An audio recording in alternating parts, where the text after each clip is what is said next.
اعوذ باللہ من الشیطان الرجیم بسم اللہ الرحمن الرحیم السلام علیکم ورحمۃ اللہ تعالی وبرکاتہ و مغفرہ۔ آپ سب دیکھ رہے ہیں قاری عمیر صدیقی یوٹیوب چینل۔ انشاءاللہ تبارک و تعالی آج میں آپ لوگوں کو بتانے لگا ہوں کہ مسجد اقصیٰ کی اہمیت کیا ہے۔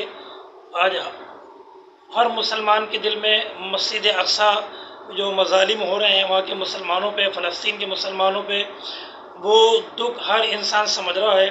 ہر مسلمان نے بطور احتجاج، بطور محبت اپنے واٹس ایپ کی ڈی پی پر بھی مسجد اقصیٰ کی تصویر لگائی ہوئی ہے۔ ہر طرف فلسطین کے مسلمانوں کے لیے دعا کی جا رہی ہے۔ تو میرے پاس بھی یہ سوال آیا تھا کہ مسجد اقصیٰ کے حوالے سے آپ ہمیں کچھ بتائیے گا۔ تو آج انشاءاللہ تبارک و تعالی شروع میں مسجد اقصیٰ کی اہمیت انشاءاللہ تبارک و تعالی آپ لوگوں کو بتاؤں گا۔ جن لوگوں کو معلوم نہیں ہے انشاءاللہ تبارک و تعالی ان لوگوں کو معلوم لگنے والی ہے۔ اور آخر میں، ویڈیو کے آخر میں انشاءاللہ تبارک و تعالی ایک فلسطین کے حوالے سے، اسرائیل کے حوالے سے، مسجد اقصیٰ کے حوالے سے ایک ایسی پیشن گوئی کرنے جا رہا ہوں جس کو سن کے انشاءاللہ تبارک و تعالی ہر مسلمان کا دل انشاءاللہ تبارک و تعالی خوش ہو جائے گا۔ مسجد اقصیٰ مسلمانوں کا قبلہ اول ہے اور خانہ کعبہ مسجد نبوی کے بعد تیسرا مقدس ترین مقام ہے۔ یعنی خانہ کعبہ یہ دوم ہمارا قبلہ ہے، اور اس سے پہلے جو مسلمان نماز پڑھا کرتے تھے چہرہ کر کے، رک کر کے، وہ مسجد اقصیٰ کی طرف بھی اپنا چہرہ اپنا رک کر کے نماز پڑھا کرتے تھے۔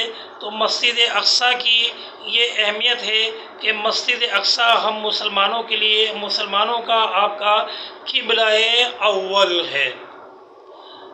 مقامی لوگ، وہاں کے جو لوگ ہیں مقامی لوگ اسے مسجد الاقصیٰ بھی کہتے ہیں اور حرم قدوسی بھی کہتے ہیں۔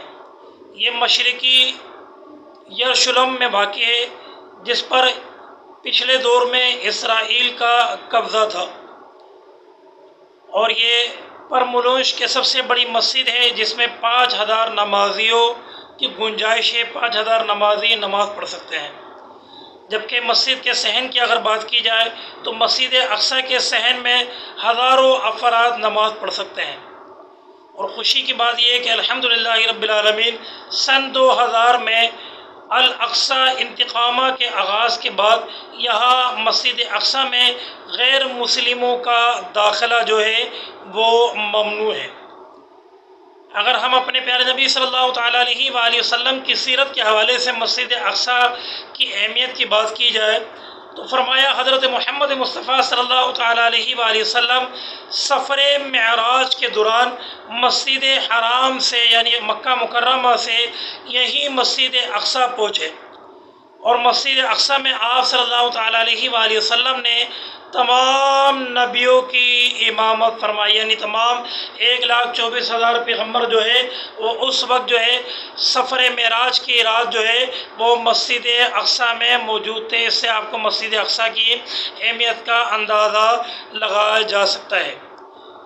قرآن مجید کی بات کی جائے تو قرآن مجید فرقان حمید سورہ اسراء یعنی سورہ بنی اسرائیل میں اللہ تبارک و تعالیٰ نے اس مسجد کا ذکر بیان فرمایا ہے۔ فرمایا ترجمہ: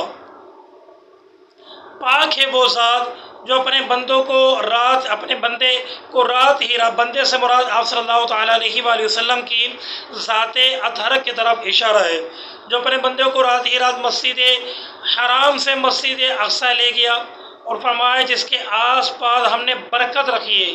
یعنی مسجد اقصیٰ کے آس پاس برکت ہے، اور ہم اسے اپنی قدرت کے بعض نمونے دکھائیں گے۔ یقیناً اللہ تبارک و تعالی خوب سننے اور دیکھنے والا ہے۔ یعنی قرآن مجید فرقان حمید میں بھی مسجد اقصیٰ کا ذکر بیان کیا گیا۔ اب میں آپ کے سامنے حدیث شریف بیان کر رہا ہوں۔ احادیث کے مطابق دنیا میں صرف 3 مسجدوں کی جانب سفر کرنے کو باعث برکت قرار دیا ہے۔ پہلی مسجد مسجد حرام مکہ مکرمہ، دوسری مسجد مسجد نبوی مدینہ منورہ ہمارے پیارے آقا صلی اللہ تعالیٰ علیہ وآلہ وسلم کی مسجد نبوی، اور تیسری مسجد مسجد اقصیٰ۔ اس کے جانب سفر کرنے کو سفر برکت بیان کیا گیا ہے۔ حضرت ابو ذر رضی اللہ تعالی عنہ سے حدیث مروی ہے، رسول اللہ صلی اللہ تعالی علیہ وآلہ وسلم سے پوچھا گیا کہ زمین میں سب سے پہلے کون سی مسجد بنائی گئی؟ آپ صلی اللہ تعالی علیہ وآلہ وسلم نے فرمایا مسجد حرام سب سے پہلی، یعنی مکہ مکرمہ کی مسجد حرام سب سے پہلی بنائی گئی۔ حضرت ابو ذر غفاری رضی اللہ تعالی عنہ نے پوچھا کہ یا رسول اللہ صلی اللہ تعالی علیہ وآلہ وسلم اس کے بعد کون سی مسجد بنائی گئی؟ تو آپ صلی اللہ تعالی علیہ وآلہ وسلم نے فرمایا مسجد حرام کے بعد مسجد اقصی بنائی گئی، یعنی یہ اسلام کی دنیا میں دوسری مسجد ہے مسجد اقصی، اور قبلہ اول ہے۔ میں نے رسول سے ان دونوں کو درمیان پوچھا کہ ان دونوں کے درمیان کتنا عرصہ ہے؟ تو آپ صلی اللہ تعالی علیہ وآلہ وسلم نے ارشاد فرمایا کہ 40 سال کا عرصہ ہے، یعنی 40 سال پہلے مسجد حرام بنائی گئی، 40 سال بعد جو ہے وہ مسجد اقصی بنائی گئی۔ اور پھر جہاں بھی تمہیں نماز کا وقت آئے، حضور نے فرمایا تو تم نماز ادا کر لو، اس میں فضیلت ہے۔ مسجد اقصی مسلمانوں کا قبلہ اول ہے، اور معراج میں نماز کی فرضیت کے بعد 16 سے 17 سال ماہ تک مسلمان اسی مسجد اقصی کے منہ کر کے نماز ادا کرتے رہے، یعنی سفر معراج پر نماز کا حکم آیا تو اس کے بعد مسلمان جو ہے وہ 16 سے 17 مہینے تک اسی مسجد اقصی کی جانب منہ کر کے نماز ادا کرتے رہے۔ پھر تحویل قبلہ کا حکم آنے کے بعد مسلمانوں کا قبلہ اول خانہ کعبہ ہو گیا۔ یہ 2-3 باتیں تھیں حدیث سے، قرآن سے، سرکار کی سیرت نبوی سے، جو کہ میں نے آپ کے سامنے بیان کی کہ مسجد اقصی کی یہ اہمیت ہے۔ اب آخر میں ایک پیشن گوئی کر رہا ہوں، ہم رہے یا نہ رہے انشاءاللہ تبارک و تعالیٰ کی آپ اس بات کو نوٹ کر لیجئے گا۔ آج 2021 سے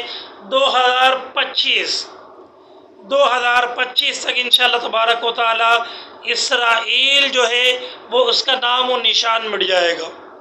2000 یہ جتنے ظلم کر لے، آپ دیکھیں حماس نے حماس نے جو ہے اس کے ایئرپورٹ پہ حملہ کیا، حماس نے جرتی کا مظاہرہ کیا، حماس نے بہادری کا مظاہرہ کیا، حماس کے اندر غیرت اسلامی ہے، اس نے اس کو جواب دیا۔ اور انشاءاللہ تبارک و تعالیٰ آپ دیکھیے گا سن 2025 میں اس کا نام و نشان اسرائیل کا نام نہیں رہے گا۔ آج کے بہت بڑا چیمپئن بنتا ہے، مگر انشاءاللہ تبارک و تعالیٰ 2025 میں صفحہ زمین سے، صفحہ ہستی سے اس کا نام و نشان ختم ہو جائے گا۔ کیوں کہ کوئی گل باقی رہے گا نہ چمن رہ جائے گا، پر رسول اللہ کا دین حسن رہ جائے گا۔ کوئی باقی نہیں رہے گا، صرف باقی رہے گا تو میرے نبی کا دین باقی رہے گا۔ اگر ویڈیو اچھی لگی ہو تو میرے چینل کو اگر سبسکرائب نہیں کیا تو چینل کو سبسکرائب کر دیجئے گا اور لائک کر دیجئے گا۔ اگلی ویڈیو تک اپنا خیال رکھیے گا، فلسطین کے مسلمانوں کو دعاؤں میں یاد رکھیے گا۔ آمین بجاہ النبی الامین صلی اللہ علیہ وسلم۔